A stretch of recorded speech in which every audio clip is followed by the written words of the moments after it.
Hi there. I am working on the painting of the tree. And this is the last painting we're doing. This is my palette. I've got burnt umber, yellow ochre, white, and I've mixed a little bit of the white with this hooker's green. I just took a little bit of the white and mixed it with the hooker's green. I also mixed in a little bit of the yellow ochre to make a lighter green for the highlights on the tree where the sun is hitting. And I'll set that right there. And the first brush we're going to use is going to be the 1-inch brush. And if it gets difficult to control, you can always bring your hand down further to hold it further down on to where these are smaller if you're having difficulty getting it to make the mark you want to on the paper. So what I'm going to do is start out, this brush is not wet. I have not put it in water. Do not put it in your water. Let it go dry. I know that you might have other people tell you to always wet down your brush before you use it. Well, for this video, don't. And I'm just going to take this and I'm going to tap it into the light green. And I mainly want to get it on one end. I don't want it on both sides of the brush necessarily. I just want it on one end of the brush, which is like, you know, that's perfect. Like, I mean, not that that's perfect. I'm just saying, I'm saying that it's good to have it on about half the size of it. And for the highlights, they go on last. So I want to make sure that there's nowhere on here. I'm going to set this down. It's all loaded and ready to go. I don't want it to get dry, but I'm going to set it down, get a wet round brush, and roll it in the brown paint. So I showed you that earlier in one of the other videos, but you just roll it to get a nice amount of paint on there, and then you can use the tip. It's nice and sharp. Pretty sure you can probably see that just fine. And I'm just looking at these branches thinking, now this highlight, the highlight that we're going to put on here is going to cover up some of this.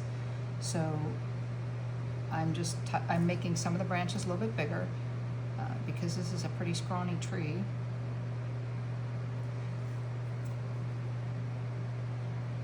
And I have a cat, and my cat gets hair on my canvas as I'm painting. On this canvas tablecloth. So I have to fold it over when I'm not on here, but just right before this started, he ran across it, so I had to stop him. He just wants to be right there where the action is. Okay, so I could get into doing this for a long time, and I don't want to do that, but I'm gonna touch those up just a little bit, and then I'm gonna go ahead and go into the painting of the highlights.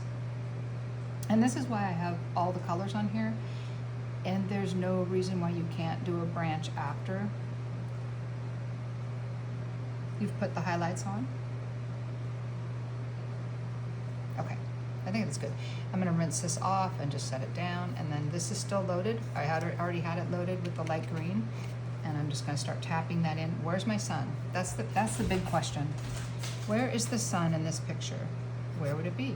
Would it be coming from over here? Would it be coming from over here? I would say it's probably better to do it coming from one side or the other rather than, well, it's just everywhere, because then you're gonna have highlights everywhere. And we just want them on the side that the light's coming. So I'm gonna say my sunshine is over here. We'll just pretend like the sunshine's off this picture up in the corner. You know, if you're gonna picture a little sunshine with a happy face. Otherwise, or just the direct sun is coming from right here, you know, just down that side. So I'm gonna tap this in. So tilting my brush, I'm just gonna tap it right over the top of where the light green is. And I'm gonna need more paint because it just kind of diffused there. I'm gonna need to get more paint. I might have to mix up more, but for now, I'm just gonna grab what I got here of this highlight color. And we don't need a lot of highlights. We don't want them to take over the painting. You need the dark to show the light. As I used to say in class, just like in life, you need the light to show the dark and the dark to show the light. What we're gonna do is tap that in. So I'm just gonna tap a little bit and put a little bit of highlight on these upper branches where the sun is coming from that side. And this got a little out of control, so I'm gonna take the Q-tip and take it off where it's up here in the clouds. And the Q-tip is a good eraser, especially when this is already dry from the previous painting at time that we did, so you're good. You just take it off with a Q-tip and it's not a big deal. And again, I'm gonna load the brush again and get it pretty full of this stuff. I might have to make more of the highlight color, in which case I'll show you how I do it too, so that will help.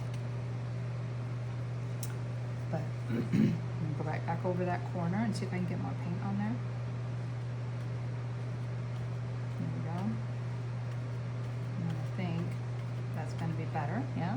And a little bit on this side. So I'm gonna mix up some more color. So I'll show you how I'm doing that. We'll scoot this out of the way. I'll bring the palette down here. We'll switch places. And I will mix up more color. So I took a little bit of white. And typically when I'm teaching mixing color, I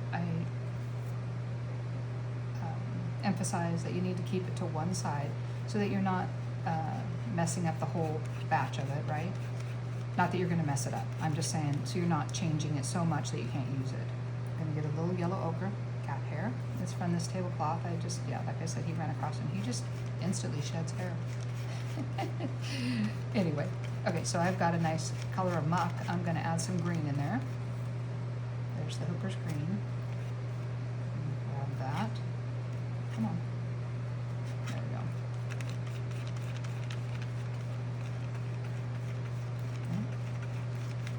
Get it close to what that color is. It doesn't have to be exact, just so that it's lighter than what we had originally. That would be good. I got a little more yellow ochre because I can tell there's a lot of green in here. A little bit more yellow ochre. There we go. That ought to do it. All right. So now I've got enough that I can scoop it to the center and pick it up with the brush. And if you don't have it completely mixed together, that's okay. We just don't want a lot of white in there because you wouldn't have white showing up. You want that mixed with the green first. Okay, so I'll again load it on here. Get it all loaded up with the paint. And it's not the end of the world if it does end up getting on the other side, in which case I would just flip the brush around when you're painting that. So I must flip these around. Hopefully you're close to where you were. And if not a big deal. I will just make the video a little bit bigger than it normally would have been. And again, I'll put this up here, just where the highlights are going to be, just tapping in where those highlights are going to be. And I got a little carried away, which is, this is a perfect time for me to show you how to take that off. So I have a wet Q-tip. I'm just going to come up underneath, turning my Q-tip as I go. The only thing is I don't want this to be where I just touched up a branch, because that'll take the branch off too. But this will take off any of the green paint that I have on there where it's too much. You're not stuck with it the way it was. There we go. And each time I'm getting a new Q-tip because it is, you don't want to use an old one and just try to get the most out of it, because the old one is it would be like, you're washing the counter and you wash through a little bit of jam and then you just keep washing the counter with the same washcloth, and that's not going to work. So we're going to take it and get a new Q-tip. They're inexpensive and we use them all the time anyway for other things, so I'm not too worried about that. It works out well. All right, so I got the top of that. I'm going to get the top of this one just a little bit. And I'm moving my hand down on the brush because it's hard to control this big of a brush, but that's okay. I'm just gonna keep my hand down on that. Now that almost makes a pattern, so I don't want that. I want it to be random. So I'm gonna come in here and just put it also across this branch. There's some light hitting it right there. Yeah, why not? And then a little bit of light right there. And again, I got a little carried away. I can take that off. You just want to have your Q-tips handy, and when you're doing it, you want to make sure you're pushing towards the paint. You don't want a big puddle of water on there. Pushing towards the paint and rolling the Q-tip as you're going, and it will pick up the excess paint and clear up any globs of paint that you get on there. I can just continue with what I got here. And An easier way to do it would be to get a smaller filbert brush, like so. This is a filbert brush, and it's a little bit smaller. I'm not going to switch to it. This is like it's called it's made by Tracel Spectrum, and it's yeah, I don't have the size on there. It's a 0. It's a 0. But yeah, it's more of a square brush, filbert, and then you could use this kind of a brush, which is also a filbert brush, but just to make it smaller and easier to control. But I'm going to keep working with this guy, and we'll get it all worked out. So I'm just putting where sun's going to hit, coming down. I don't need a lot of paint. Maybe some would hit across here too, just a little bit. Don't need a lot. And maybe over here. Every single branch doesn't have to have it. And again, I got a little carried away right there. It's just what I notice is if it bugs me, I stop and I fix it. And that little center part was kind of bugging me. I'll bring back that branch. There we go. And bring it from the bottom up. And I used a dirty Q-tip, so I'm going to use a clean Q-tip. That will help to clean this up. And this is all we're doing, is putting in a little bit of highlights to give it the illusion of depth in the painting. And we want to keep it we want to keep it on, coming from, like the highlights are only going to be that part of the painting. They're not going to be all over the painting, because then that'll kind of defeat the purpose of having the highlights. Touching it up with a little bit more, and then maybe a little bit coming from this side over here, and a little over there. I'm not going to do all of it, like I said. I can get a little bit right here.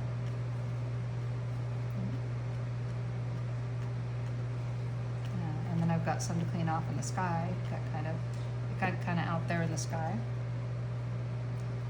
I don't know what Q-tip will do it. Just have to pay attention to when it starts getting green, and I can get a new one, or use the other side. There we go.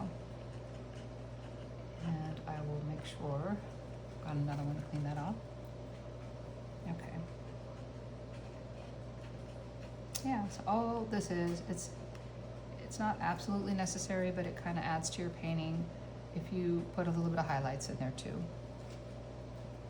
And then what I would do if I was done with the painting is put my signature on there, which would be the round brush, and I would sign it on one side or the other, over here or over here. But for now, I am critiquing my own painting and trying to see if there's anything else I need to do to make it look more finished. And it's almost there.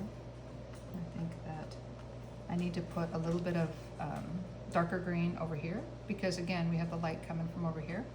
So I will do that, and that's going to be on this guy. So I'm going to need to wipe this off, most of this off. I don't necessarily need to wash it because it's a light green going into a dark green. I'm just going to go right into this dark green that I have on my palette that I wasn't planning on using. And I'm going to mix it with a little bit of yellow ochre and put it on the front corner on the left, because that is where the shadow would be, I think. There we go. So it's going to be pretty dark, but I'm just going to come in here and do it, and then we'll be done. I mean, this will be done. I'm so glad that you painted with me. I'm so glad that you joined this, came and watched this video. It's a little too dark. I'm going to put a little yellow ochre with it. I'm glad that you watched this video, and please subscribe to my channel. I am enjoying having the YouTube channel, and I'm working on getting more subscriptions. So thank you so much for coming here and supporting my channel, and I hope that you subscribe and share it with your friends and family. See if I can get that not so dark, but maybe a little lighter, but not as light as over on the other side. I'm just going to go darker, so it's more in the shadows. There we go. I love that with acrylic paint, you can just paint over it. It's very forgiving. You just don't want a lot of texture underneath. Otherwise, when you paint over it, it'll look like something else and you'll wonder what that texture was for. So, yeah. And I could even put a little shadow right here by the tree. There we go. Right up next to it. It's where it's going to be. We wouldn't have too much light, maybe. Maybe there's shadow over there, and I'll put lighter coming this way. But yes, thank you for watching this video. Thank you for subscribing to my channel. And I hope to see you at the next, or I hope you come in and watch the next video that I do for painting, because I love to paint. And I have many videos on there to watch. So again, I thank you, and I'm gonna call it done for today. And yeah, I'll call it good. Anywhere that it's too dark, you can take it off with a Q-tip, or you can paint over it with a lighter color. There's a darker color. You can just bring it right back to the grass that was there if you wanted to. You wouldn't have to do anything special. You just take off what you don't want there and then leave the dark where you want it. But yeah, it's good to have a very varying values of paint on here so that it gives depth to your painting. There we go. And again, I'm going to stop. I'm going to call it good. And again, I thank you. And thank you again for subscribing to my channel. I will see you on the next video.